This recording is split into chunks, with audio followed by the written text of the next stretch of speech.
Assalamualaikum warahmatullahi wabarakatuh. Saya Suselia Kalista dengan NIM 2311113.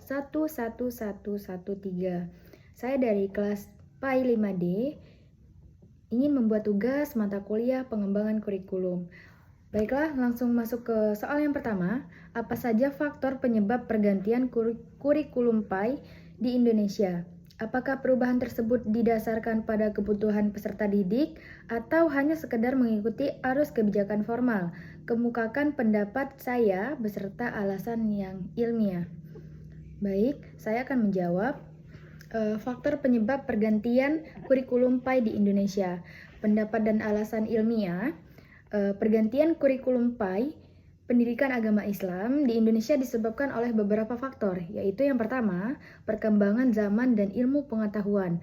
Maksudnya dunia pendidikan harus menyesuaikan diri dengan perubahan sosial, kemudian perubahan teknologi, dan kebutuhan masyarakat. Kurikulum yang lama itu seringkali dianggap tidak lagi relevan untuk membentuk peserta didik yang mampu menghadapi tantangan abad ke-21. Untuk yang kedua, itu kebutuhan peserta didik. Faktor yang kedua, kebutuhan peserta didik. Peserta didik masa kini itu tidak cukup hanya dibekali hafalan materi agama saja, tetapi perlu disarankan untuk memahami, menginternalisasi, dan mengamalkan nilai-nilai ajaran Islam dalam kehidupan yang nyata atau kehidupan sehari-hari. Oleh karena itu, kurikulum PAI diperbarui agar lebih kontekstual dan aplikatif. Dan yang ketiga, itu tuntutan kebijakan nasional dan global. Perubahan kurikulum juga mengikuti kebijakan nasional seperti kurikulum 2013 dan Merdeka Belajar yang menekankan pada kompetensi, karakter, dan juga profil belajar Pancasila. Selain itu, globalisasi menurut pendidikan Islam agar lebih terbuka dan mampu bersaing secara internasional tanpa kehilangan nilai-nilai moral. Dan yang keempat, itu masukan dari penelitian dan evaluasi pendidikan.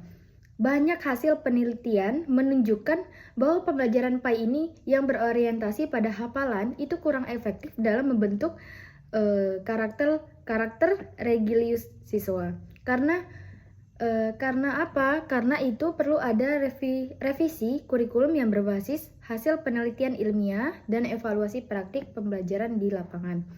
Nah, jadi kesimpulan keseluruhannya bahwa perubahan kurikulum PAI bukan hanya sekedar mengikuti arus kebijakan formal saja, tetapi lebih pada upaya menjawab kebutuhan peserta didik agar mereka mampu memahami, menghayati, dan bisa mengamalkan ajaran Islam secara utuh sesuai dengan perkembangan zaman.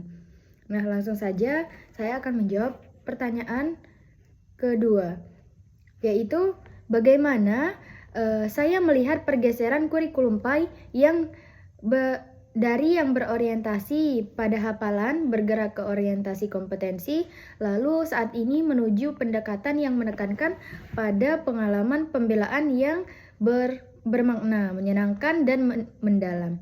Menurut saya, apa dampaknya terhadap saya sebagai calon guru PAI? Baik, saya langsung menjawab pertanyaan nomor 2, yaitu pergeseran kurikulum PAI dari hafalan ke orientasi, kompetensi, dan pengalaman bermakna. Pandangan saya pribadi sebagai calon guru PAI, saya melihat pergeseran ini sebagai langkah positif dalam peningkatan kualitas pendidikan agama. Pergeseran dari hafalan ke kompetensi berarti pembelajaran PAI itu tidak hanya menekankan aspek kognitif, tetapi juga afektif, sikap, dan psikomotorik tindakan yang nyata. Kemudian, kurikulum yang sekarang menekankan pada pengalaman belajar bermakna membuat siswa yang pertama itu lebih aktif dalam proses pembelajaran, memahami nilai-nilai Islam melalui kegiatan yang nyata, dan mereka mampu menghubungkan ajaran agama dengan kehidupan sehari-hari. Nah, dampaknya bagi saya sebagai calon guru PAI, yang pertama, saya harus lebih kreatif dan inovatif karena dalam merancang pembelajaran yang interaktif itu dapat menarik dan relevan dengan kehidupan peserta didik.